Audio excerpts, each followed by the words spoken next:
আসসালামু আলাইকুম, আপনারা সবাই কেমন আছেন? আমার চ্যানেলে আপনাদেরকে স্বাগতম। আজকে আমি আপনাদেরকে রেইন লিলি মেক করে দেখাচ্ছি। রেড কালারটা আমি রেইন লিলি ফার্স্ট বারই মেক করতেছি। কেমন হয়েছে আপনারা অবশ্যই জানাবেন। আমি রেড কালারটা নিয়েছি, দেন আমি একটা পাপড়ি মেক করে নিচ্ছি। আপনারা যারা নতুন আছেন আমার চ্যানেলে অবশ্যই সাবস্ক্রাইব করে লাইক কমেন্ট করবেন। আমি সময় করে অবশ্যই আপনাদের চ্যানেল ঘুরে আসবো এবং আপনাদের সুন্দর সুন্দর ভিডিও দেখে আসব। আর যারা আমার ফেসবুক পেজ থেকে দেখতেছেন তারা অবশ্যই আমার পেজটি ফলো দিয়ে রাখবেন। আমি পাপড়িটা মেক করে নিয়েছি,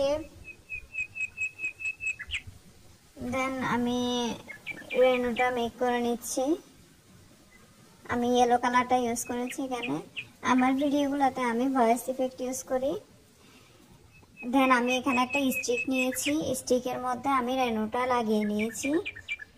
রেনুটা লাগিয়ে নিয়ে আমি একটু করে রেড ক্লে মিক্স করেছি, যেহেতু এটা অ্যাটাচ হতে চাইতেছিল না, সো আমি গ্রামের পরিবর্তে ক্লে ইউজ করেছি। দেন আমি সবগুলা পাপড়ি একসাথে অ্যাটাচ করে নিচ্ছি।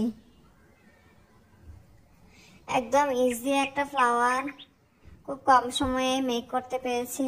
আসলে আমার টিউটোরিয়ালগুলো মেক করতে এত বেশি সময় লাগে, কোনো ইজি টিউটোরিয়াল করতে পারলে আমার খুবই ভালো লাগে, খুব সহজে হয়ে যায়। এই ভিডিওটা আমি করতেছিলাম প্রায় 1:30 বেজে গিয়েছিল রাতের।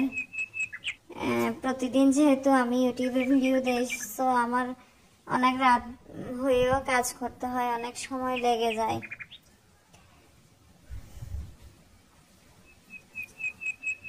আমি একটু করে এখানে সাদা কালার করে দিচ্ছি। রিয়েল ফ্লাওয়ারগুলোতে একটু সাদা টেক্সচার থাকে এরকম, সো আমি একটু করে দিয়ে দিচ্ছি।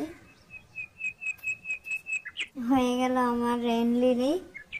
এখন ছোট্ট একটা পাতা মেক করে নিচ্ছি। এখানে অনেকগুলো পাতা মেক করলেই দিলে ভালো লাগতো, আমার সময়ের অভাবে আমি হয়নি। সবাই ভালো থাকবেন। আসসালামু আলাইকুম।